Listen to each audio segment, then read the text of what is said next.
Bien, pues en esta mañana sabemos lo que estamos celebrando, sabemos lo que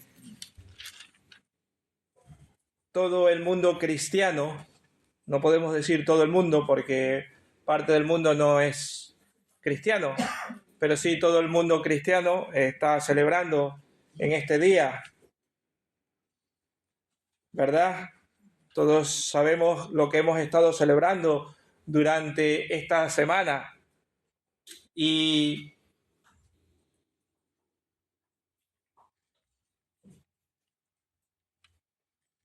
queremos tratar este tema. Le hemos puesto los pasos importantes de la Semana Santa, pero podríamos llamarle los pasos que nos dan la salvación, o podríamos llamarle los pasos que dio Jesús para darnos la salvación. Podríamos llamarle de diferentes. Por eso les había puesto allí entre paréntesis salvación. Y en esta mañana ya hemos leído estos versículos, Mateo capítulo 28, versículos 1 al 10. Pero no quiero centrarme en esta mañana solo en esos versículos. En realidad esos versículos es porque es la culminación de toda esta semana, de esta Semana Santa. Pero quiero, de hecho vamos a ir, no nos va a dar demasiado tiempo para ver toda la cantidad de versículos que nos apoyan, pero sí iremos viendo algunos versículos donde cómo vamos a ver esos pasos importantes de esta Semana Santa. Como decía, yo le he puesto así, pero podríamos llamarle de otra manera. En estos días hemos visto cómo las personas salen a las calles, ¿verdad? Cómo miran esos pasos de un Cristo de madera o de yeso. Inclusive las personas que lo miran lloran al ver esos pasos. Pero ¿son tan importantes? Jesús dio algunos pasos en esta semana que sí fueron importantes. Que sí fueron importantes, ¿por qué? Porque nos lo llevaron a él a la cruz, lo llevaron a la muerte y también a esa resurrección. Y también son importantes porque a través de esos pasos que dio Jesús, nos dio la salvación. Así que podemos decir que no son, a la luz de la palabra del Señor, no son tan importantes los que se hacen en la calle, sino los pasos que dio Jesús durante esta última semana antes de morir. La Semana Santa es el momento en que los cristianos recordamos ¿qué cosa? La pasión, la muerte y la resurrección del Señor Jesús. Eso es lo que recordamos, ¿verdad? Durante la Semana Santa. Y debe ser un tiempo, y por lo regular se dice que debe ser un tiempo de ¿qué? De reflexión, un tiempo de recogimiento espiritual y sobre todo de gratitud a Dios. ¿Pero por qué?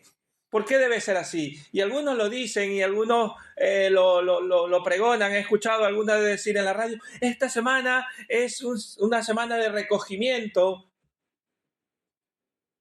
Malinterpretados a veces, pero sí, de recogimiento, ¿verdad? ¿Pero por qué? ¿Por qué? Porque gracias al sacrificio de Jesús en la cruz, tenemos el perdón de nuestros pecados y tenemos la salvación de nuestras almas. Por eso debe ser un tiempo de reflexión, de recogimiento espiritual y de gratitud a Dios. ¿Por qué? Porque Jesús tomó nuestro lugar en la cruz, sufrió el castigo que nos corresponde a cada uno de nosotros y lo hizo por amor y con amor. Sabemos que la Semana Santa comienza ¿cuándo? Fue el domingo pasado, ¿verdad? El domingo de Ramos, como se le llama, ¿verdad? Y termina el domingo de Resurrección, como hoy. Pues vamos a ver algunos pasos o eventos más importantes que nos relata el Evangelio que hizo o que dio Jesús sobre esta última Semana Santa en la tierra. Y vamos a ir reflexionando sobre esos pasos. Son 7 pasos. No me voy a detener demasiado en los 6 primeros. Solamente los vamos a ir un poco recordando y algún versículo. Quiero detenerme en el último. Pero vamos a ir viendo esos pasos como si estamos empezando el domingo pasado. ¿Qué fue el domingo pasado? El domingo de Ramos, como se le conoce.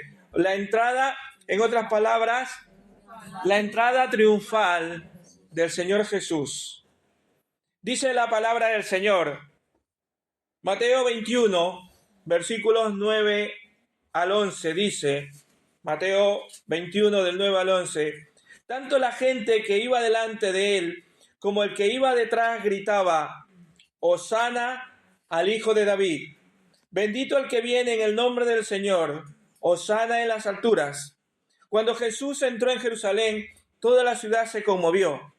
¿Quién es este?, preguntaban. Este es el profeta Jesús de Nazaret, de Galilea, contestaba la gente. La entrada triunfal la encontramos en los evangelios, y si lo vemos en Mateo 21 del 1 al 11, o en Marcos 11 del 1 al 11 también, o Lucas 19 del 28 al 44, o Juan 12 del 12 al 19, vemos cómo Jesús entraba en Jerusalén junto a sus discípulos, sentado encima ¿de qué? De un pollino. Y una multitud le recibe aclamándole y tendiendo, como el dibujo más o menos como vemos allí, ¿verdad? Tendiéndole sus mantos y unas ramas de árboles que encontraban y cortaban en el camino y que gritaban, Hosana al Hijo de David. Pero ¿por qué la gran multitud y por qué esa multitud colocó sus mantos y palmeras sobre el camino en el que iba entrando Jesús? El pueblo de Israel esperaba al Mesías, ¿verdad? El pueblo de Israel estaba esperando ese Mesías redentor, ese Mesías libertador. El pueblo de Israel esperaba a un Mesías como libertador político, no como un libertador espiritual, que fue lo que vino el Señor Jesús. Anhelaban ser libres de la opresión de Roma, y al ver que Jesús entraba sobre ese pollino pensaron, aquí está nuestro libertador, ¿verdad? De hecho, hacía poco, no hace muchos días, había hecho algo tan maravilloso, había hecho un milagro tan majestuoso que había llamado mucho la atención. Había resucitado a Lázaro. De hecho, lo vemos en Juan capítulo 11. Y puede que entonces el pueblo pensara que había llegado el momento para que Jesús reinara con poder. Dice, si este tiene el poder, pues este nos puede liberar. Y por eso quizás le pusieron todos esos mantos y todas esas ramas delante de él. Entró triunfalmente a Jerusalén. Ese es el primer paso. ¿Hacia qué? Hacia la salvación nuestra. Hacia la muerte de Cristo. El segundo, Jesús celebra la Pascua con sus discípulos, o como comúnmente le llamamos, y hay muchos dibujos, la última cena.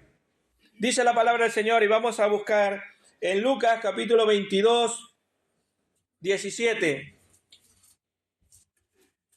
Lucas capítulo 22, 17 dice, del 17 al 19. Luego tomó la copa, dio gracias y dijo, tomen esto y repártalo entre vosotros, entre ustedes. Les digo que no volveré a beber del fruto de la vid hasta que venga el reino de Dios. También tomó pan y después de dar gracias lo partió, se lo dio a ellos y dijo, este pan es mi cuerpo entregado por ustedes. Hagan esto en memoria de mí. El segundo evento o el segundo paso que dio Jesús durante esta Semana Santa hasta llegar al momento culminante, es esa última cena o ese momento de celebrar la Pascua con sus discípulos. Jesús sabía que se acercaba el momento de su muerte y estaba anhelando celebrar la Pascua con sus discípulos. Y de hecho, si los leemos en los evangelios, dio instrucciones precisas a Pedro y a Juan que fueran a tal sitio y hablaran con el hombre y allí tendrían un lugar, en fin, les dio y encontrarían y prepararan el lugar donde iban a celebrar la Pascua, ¿verdad? Y una vez allí Jesús les anunció que uno de ellos les traicionaría. Aún sabiendo esto, Jesús continuó la cena con sus discípulos, aquellos con los que había vivido, llorado y reído durante 3 años de su ministerio. 24/7, como le llamamos ahora, ¿verdad? 24/7 durante 3 años. Y dice que allí partió el pan y compartió la copa de vino con ellos por última vez aquí en la tierra. De hecho, ese fue el momento en el que se instituyó la Santa Cena o la Cena del Señor, como la llamamos, y la que nosotros solemos compartir cada semana. La Santa Cena del Señor que se la hace en memoria de Él, en memoria de su crucifixión en aquella cruz. Segundo paso, segundo evento que hizo durante la Semana Santa. Tercer paso,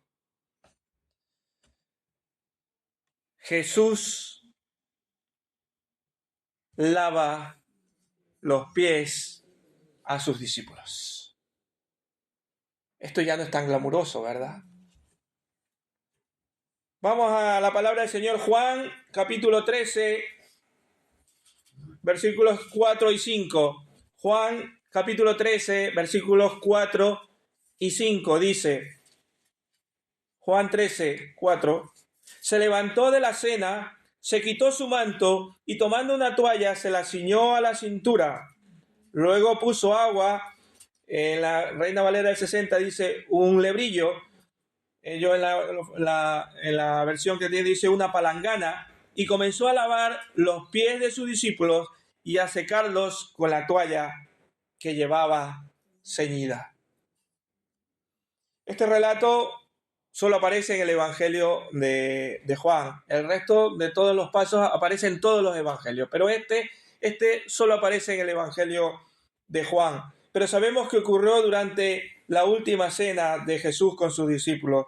Y dice que terminando de celebrar la Pascua, Jesús se levantó y echó agua en una vasija, en un lebrillo, o como le querramos llamar ahora podremos llamar un cubo, ¿verdad?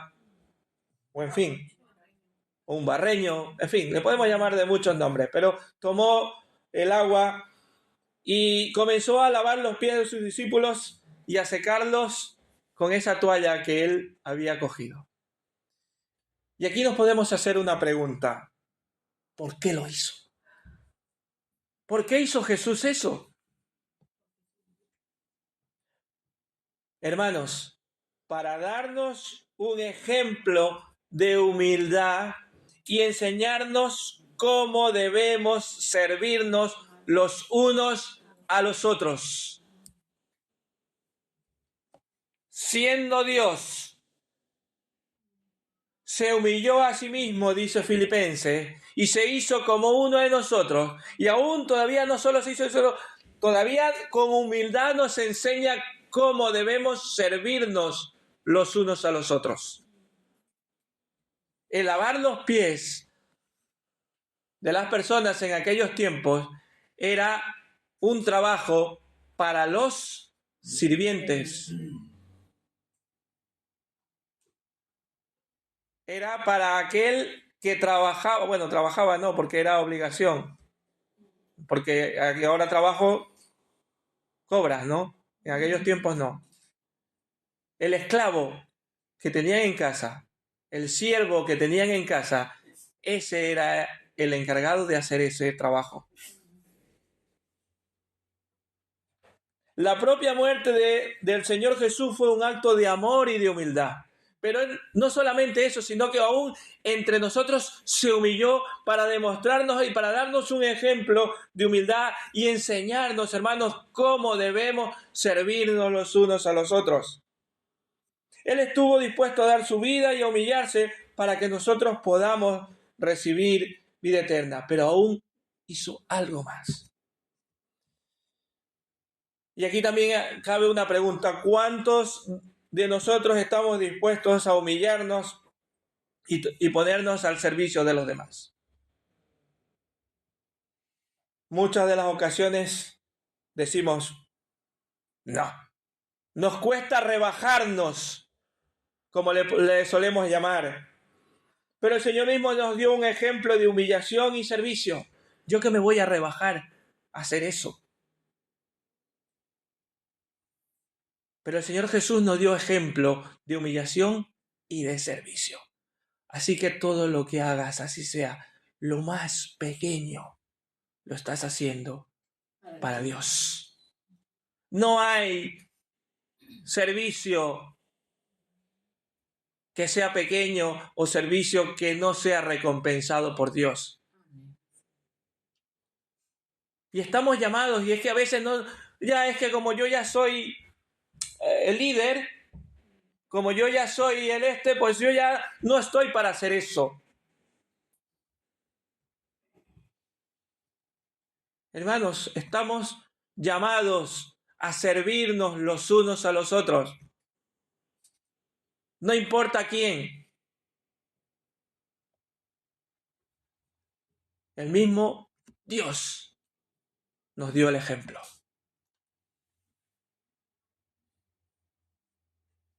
Cuarto evento, cuarto paso que el Señor Jesús hizo en esta Semana Santa.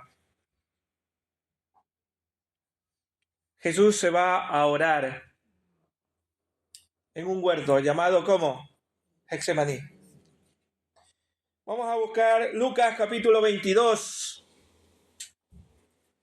Lucas capítulo 22, versículos 41 al 46, y dice así la palabra del Señor en Lucas 22, versículos 41 al 46. Entonces se separó de ellos a una buena distancia, se arrodilló y empezó a orar. Padre, si quieres, no me hagas beber este trago amargo, pero no se cumpla mi voluntad, sino la tuya. Entonces se le apareció un ángel del cielo para fortalecerlo. Pero como estaba angustiado, se puso a orar con más fervor, y su sudor era como gotas de sangre que caían a tierra. Cuando terminó de orar y volvió a sus discípulos, los encontró dormidos, agotados por la tristeza. ¿Por qué están durmiendo?, les exhortó. Levántense y oren para que no caigan en tentación. Jesús necesitaba prepararse para su hora más difícil y se dirigió a un jardín con sus discípulos para que allí poder orar. Y una vez allí pidió que Pedro, Juan y Jacobo le acompañaran. Y mientras dice que oraba al Padre por fortaleza, por lo que debía enfrentar, él estaba tan angustiado porque sabía lo que iba a sufrir, sabía lo que iba a venir. Es como si sé que cuando salga de esa puerta me van a apedrear, me van a dar con palos, me van a poner una corona de espinos, me van a dar latigazos. ¿Ustedes estarían dispuestos, si ustedes supieran que van al salir de esa puerta lo van a hacer? ¿Estarían dispuestos a hacerlo? No. Vamos, seguro que no. Él lo sabía y por eso estaba tan angustiado. Sin embargo, sus discípulos, que les dice, los trae y los dice que se pongan a orar, sucumbieron ante el cansancio y en lugar de orar, ¿qué hicieron? Se durmieron. En lugar de orar e interceder por él, lo que hicieron fue, se durmieron. Pero, hermanos, Dios no le abandonó. Según dice la palabra del Señor, envió un ángel, ¿para qué? para fortalecerlo en ese momento de angustia. Dios siempre está cuando le buscamos. Y aquí también es un ejemplo. ¿Cuántos de nosotros a veces no estamos pasando con dificultades y muchas sabemos que tenemos una prueba tan grande y no buscamos en Dios?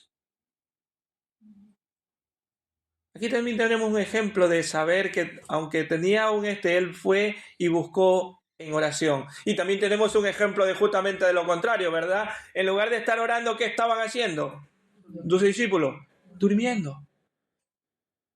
Nosotros también debemos buscar al Padre en oración, pero muchas veces hacemos como los discípulos.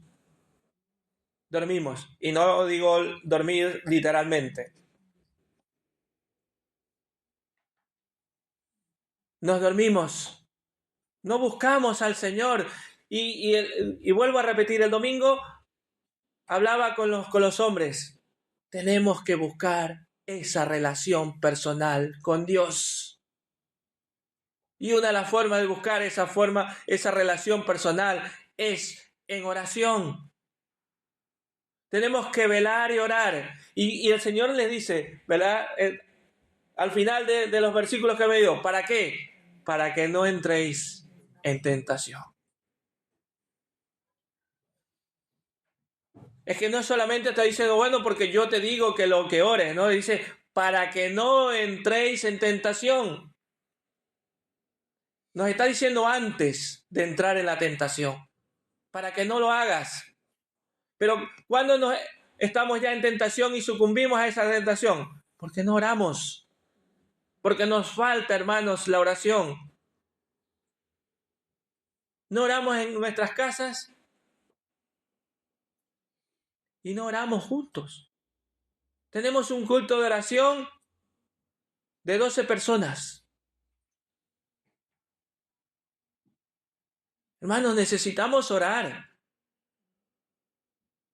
Necesitamos juntarnos a orar. Nos ha dado un arma y no la utilizamos. Es como si vas a la guerra, te ha dado un arma y tú la escondes. ¿Te matan? Pues justamente, tienes el arma y no la utilizas y vas a la guerra. Pues te mata. Dios nos da un arma, que es la oración, y no la utilizamos. Nosotros debemos buscar a Dios, debemos buscar a nuestro Padre en oración.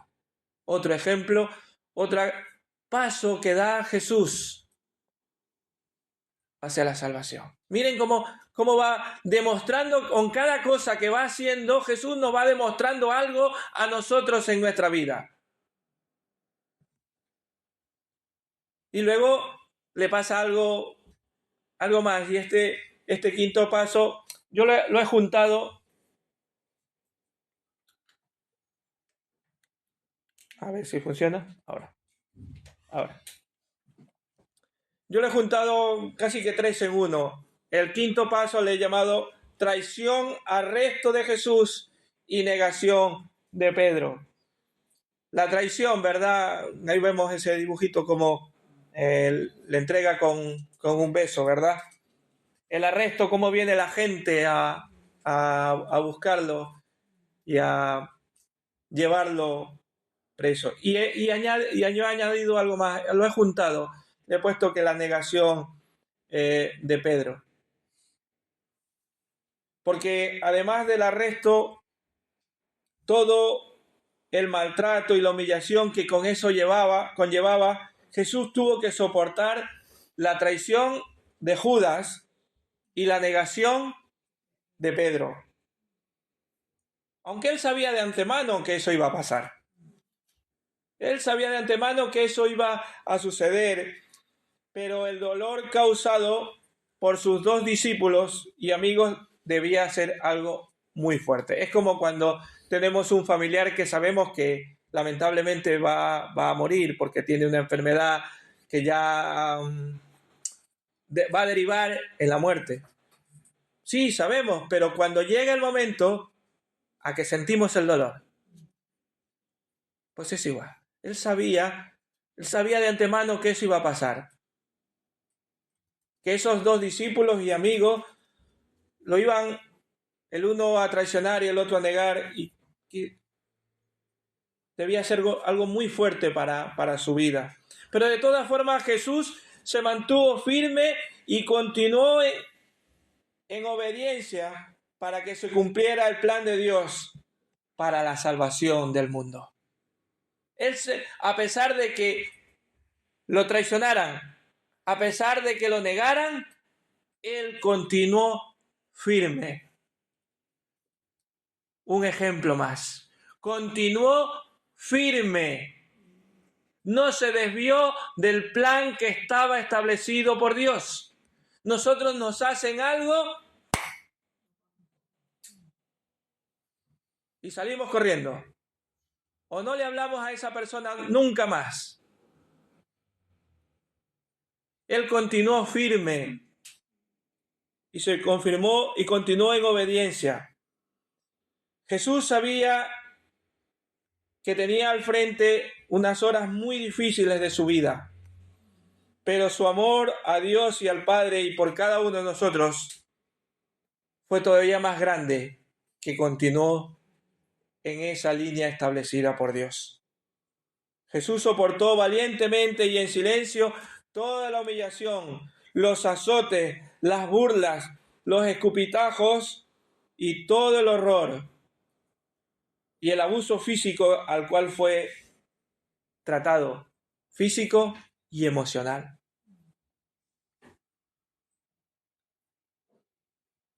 Porque durante el arresto, y si leemos en los evangelios, pasó unas cuantas cosas. Y todo esto lo llevó hacia la crucifixión, que es justamente el siguiente paso que vamos a ver. Pero, ¿por qué lo hizo? ¿Por qué continuó en esto a pesar de esas circunstancias? Por amor lo hizo, por amor a cada uno de nosotros, y así nosotros debemos continuar firmes. ¿Por amor a quién? A Cristo, quien nos salvó. A pesar de lo que nos puedan hacer, debemos continuar firmes, porque no estamos sirviendo a ningún hombre, sino estamos sirviendo a Dios. Todo lo que hacemos, toda nuestra vida debe ser para la gloria de Dios, mirando a Cristo Jesús. Y el sexto paso, que es la crucifixión del Señor. Vamos a buscar en la palabra del Señor en Lucas capítulo 23.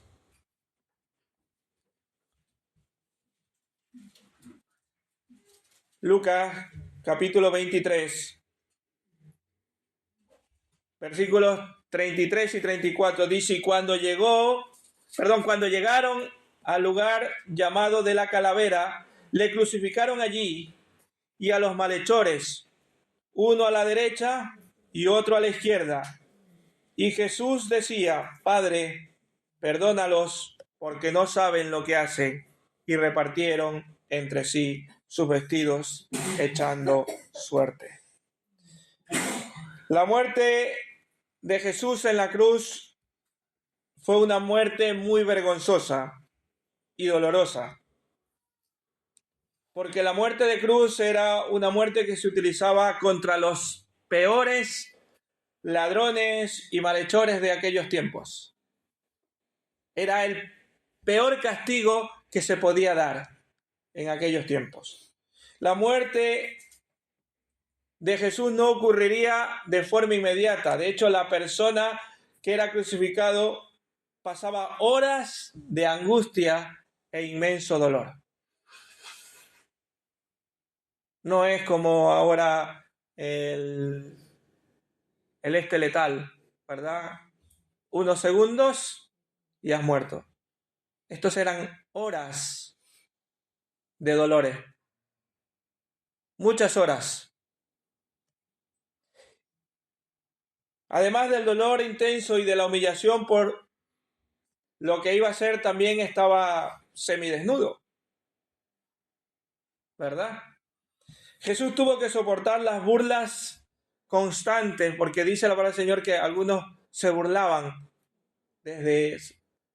lo veían en la cruz y se burlaban. Baja de ahí, le decían, si eres el Cristo. Tuvo que soportar burlas constantes de los que observaban o pasaban cerca de él.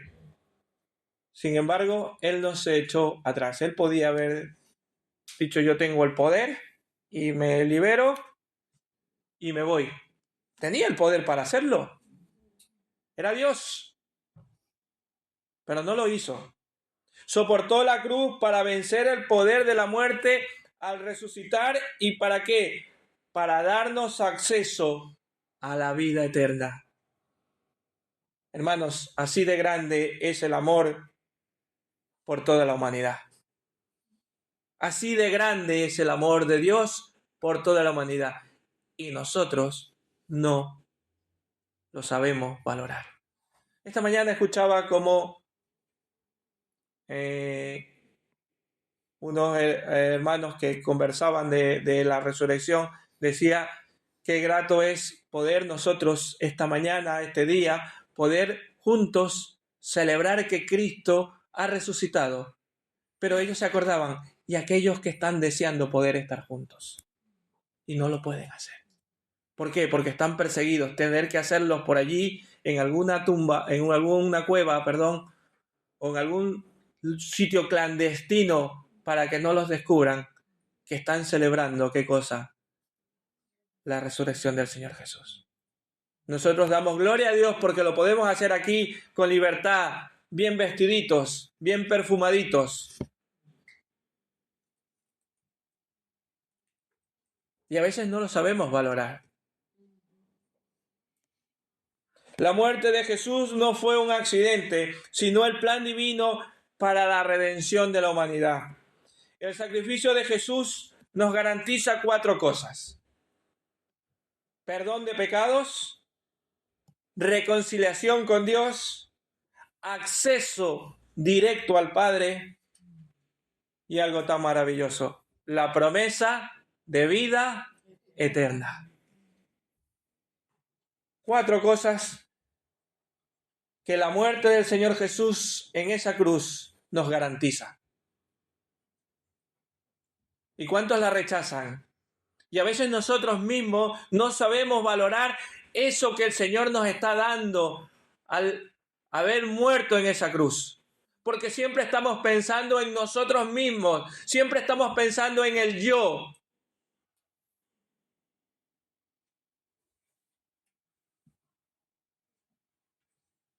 Valoremos, hermanos. Y el último paso y la culminación de la Semana Santa, el último paso, el último evento, como le podamos llamar, no es otra cosa que el que estamos celebrando hoy, con el cual culmina la Semana Santa, la resurrección de Jesús. Lo tenemos en Mateo 28, en Marcos 16, en Lucas 24 o en Juan 20. En los 4 evangelios lo tenemos. La resurrección de Jesús ha sido el milagro más grande de la historia. Este glorioso evento es central para el cristianismo, porque representa el triunfo de Cristo sobre la muerte y sobre el pecado. El Evangelio relata que después de ser crucificado, muerto y sepultado, Jesús resucitó al tercer día, y fueron muchos los testigos de la resurrección de Jesús, y su resurrección confirmó lo que él mismo y otros profetas habían predicho. Ya estaba profetizado. De hecho, el mismo Jesús ya lo había dicho en varias ocasiones: y tendré que morir y resucitaré. Y el Hijo del Hombre va a resucitar al tercer día. Por medio de la resurrección de Jesús, los cristianos tuvieron y tienen pruebas claras e innegables de que Él es el Hijo de Dios. La certeza de que todo lo que dijo Jesucristo es verdad. También a través de la fe en su resurrección, los creyentes tienen asegurada una esperanza en la resurrección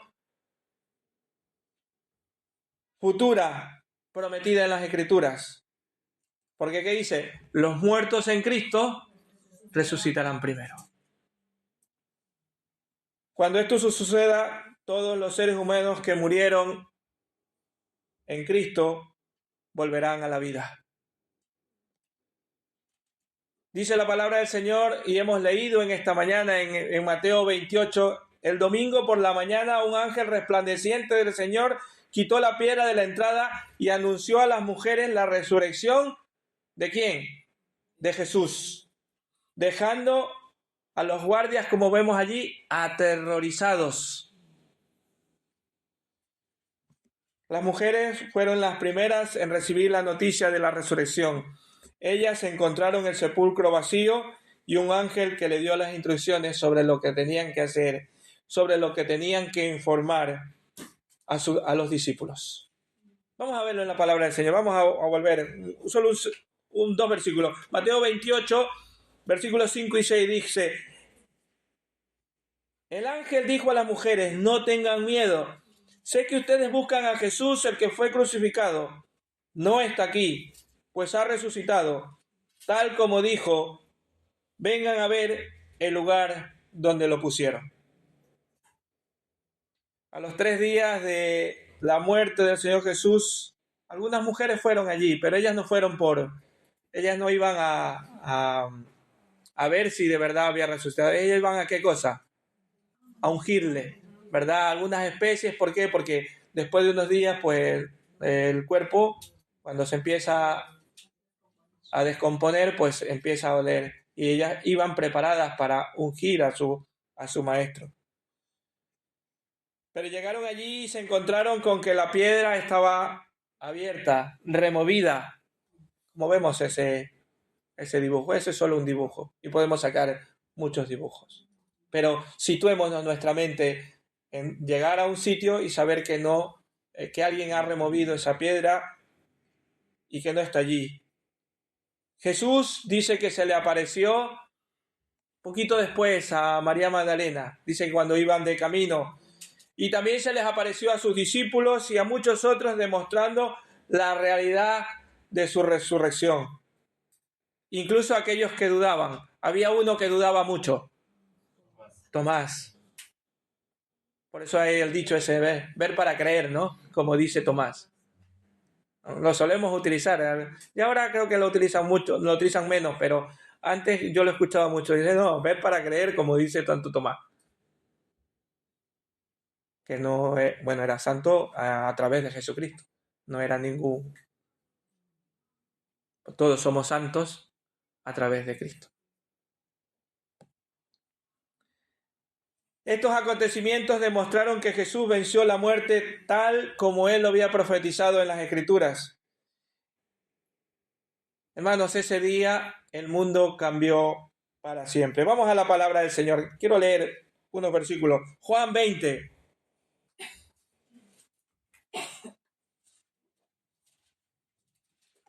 Juan 20, 19 al 21 dice, Juan 20, al atardecer de aquel primer día de la semana, estando reunidos los discípulos a puertas cerradas por temor a los judíos, entró Jesús y poniéndose en medio de ellos los saludó. La paz sea con vosotros o con ustedes. Dicho esto, le mostró las manos y el costado. Al ver al Señor, los discípulos se alegraron. La paz sea con ustedes, repitió Jesús. Como el Padre me envió a mí, así yo los envío a ustedes. Hermanos, la resurrección prueba que Jesús dijo, como dije antes, dijo la verdad. Desafió la lógica natural de la vida humana. Nosotros como humanos morimos y hasta ahí llegó hasta que venga el Señor Jesús por segunda ocasión, ¿verdad? Pues después de haber estado 3 días en una tumba, como él lo había profetizado, antes de que sucediera, lo hizo y resucitó, porque él tiene el poder infinito. Jesús venció la muerte y volvió a la vida. Esto nos muestra y nos enseña que si él dice la verdad, él es la verdad. Amén. Amén. Cristo es la verdad. Y todo lo que dijo es verdad, y su resurrección prueba su grandeza y su fidelidad.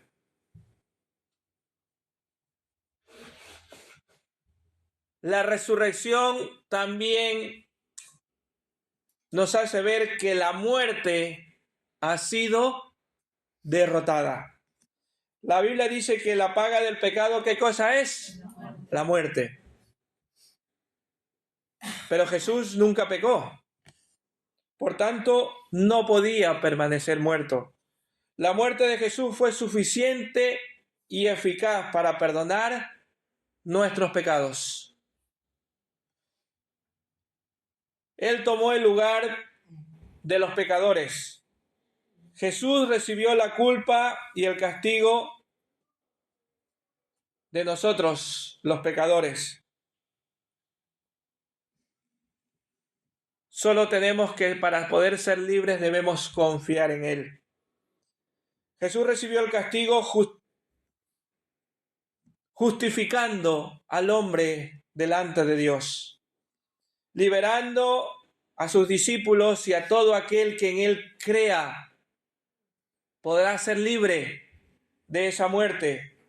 Él no permaneció muerto porque la muerte no pudo detener al autor de la vida. Jesús resucitó y todavía está vivo hoy. Amén. Amén. Hermanos, esto significa que la muerte ha perdido su poder y Jesús mostró que la muerte no es el fin. Muchos creen en estos tiempos que vive esta vida, que son 2 días y se acabó. Pero nosotros sabemos y la palabra del Señor nos asegura que la muerte no es el fin. La resurrección nos garantiza una cosa más, una última: esperanza para los que creen. La resurrección de Jesús me trae y nos trae esperanza viva y real. ¿Pero estás creyendo en ese Cristo Jesús? Yo no lo sé. Y eso es lo que Dios te quiere llamar en esta mañana. No sé si no eres creyente. Y si eres creyente, ¿de verdad te estás aferrando en Cristo Jesús?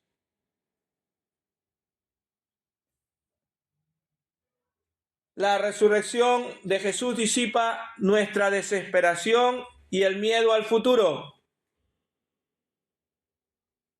Muchos le tienen miedo a la muerte, ¿verdad? ¿Pero por qué se le tiene miedo a la muerte? Porque no estamos preparados. Por eso le tenemos miedo a la muerte.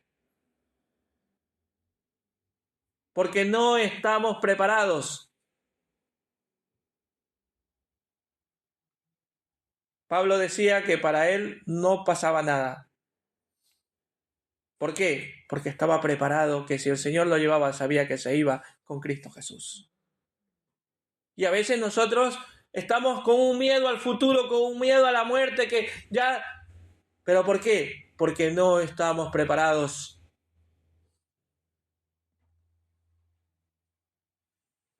Así como Jesús resucitó, nosotros también podemos vivir libres de la oscuridad y del mal y resucitar en el futuro. Así que no le tengamos miedo a la muerte, porque si Cristo resucitó, nosotros también resucitaremos.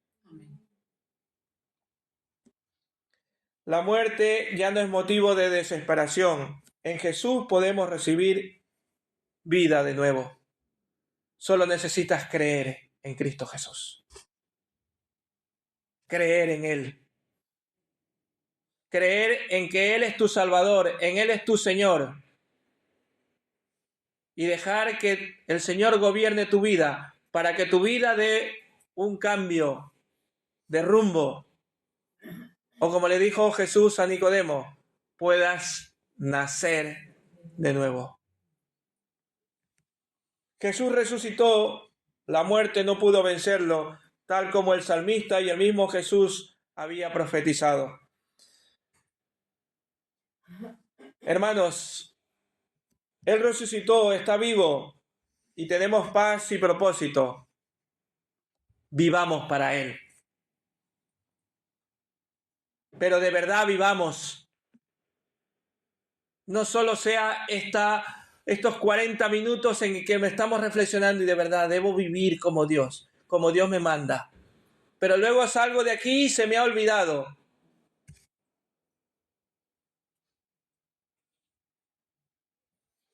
Y ya esa relación que empiezo aquí en esta mañana, se me pierde. No importa el cansancio. A veces necesitamos sacrificar un poquito también. Al Señor Jesús no le importó hacer un sacrificio tan grande. A veces nosotros solo sacrificamos nuestro cuerpo en que estamos cansados. Él no solo sacrificó un momento, Él se dejó humillar. Y nosotros no somos incapaces de sacrificar un poquito por Él.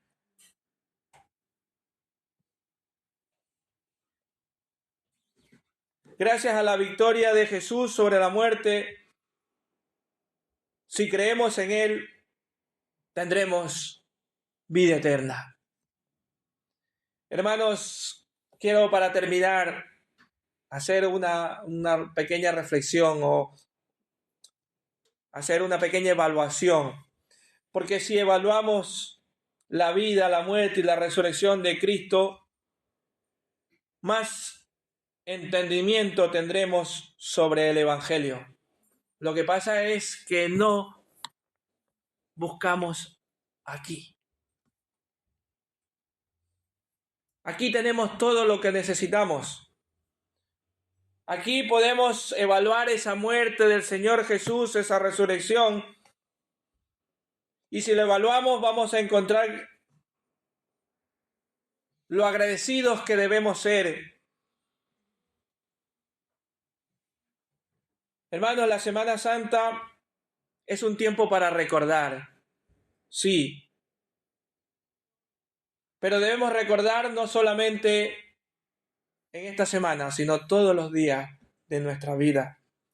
Y tanto en los quehaceres diarios como en el tiempo libre que tenemos, debemos recordar que Cristo murió por mí.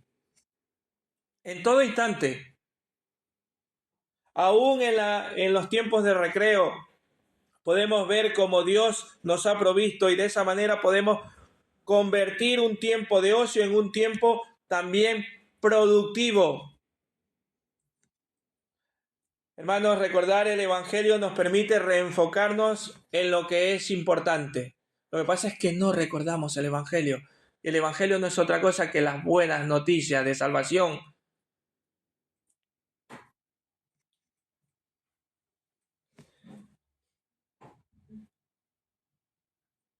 Esa vida eterna que no merecemos, pero Dios en su gran amor nos ha regalado. Recordar estas cosas requiere intencionalidad. Por ejemplo, requiere intencionalidad ¿para qué? Para leer, aunque estemos cansados. Aunque hoy no me apetezca. Necesito la intención, necesito hacerlo. Necesito estudiar la palabra de Dios. Necesito meditar en ella. Cuando meditamos en ella, la enseñamos a nuestros amigos, a nuestros compañeros, a nuestros conocidos y aún a los no conocidos. Hermanos, recordar el Evangelio es incluir nuestra manera intencional a Dios en todo lo que hacemos. en todo lo que hacemos, no solamente estas 2 horas dentro de estas 4 paredes. Hermanos, terminemos la Semana Santa recordando el gran amor de Dios por cada uno de nosotros. Y en esta mañana hemos dicho, aleluya, Cristo ha resucitado. Amén. Amén. Amén. Pero hermanos, no permitamos que las preocupaciones del tiempo presente nos roben la paz que viene del Señor y la certeza de que somos salvos por gracia. Y somos salvos por gracia de ese sacrificio que hizo el Señor Jesús en la cruz. Y solo quiero terminar con esta frase que me he permitido. A ver si se pone. Adoremos a Dios en medio de las circunstancias presentes. Él merece toda nuestra adoración hoy y por toda la eternidad. Que el Señor les bendiga y les ayude a recordar que esta Semana Santa, sí, es importante, pero sobre todo lo que celebramos es que Cristo dio su vida por cada uno de nosotros. Vivamos para Cristo, vivamos en Cristo. Amén. Amén.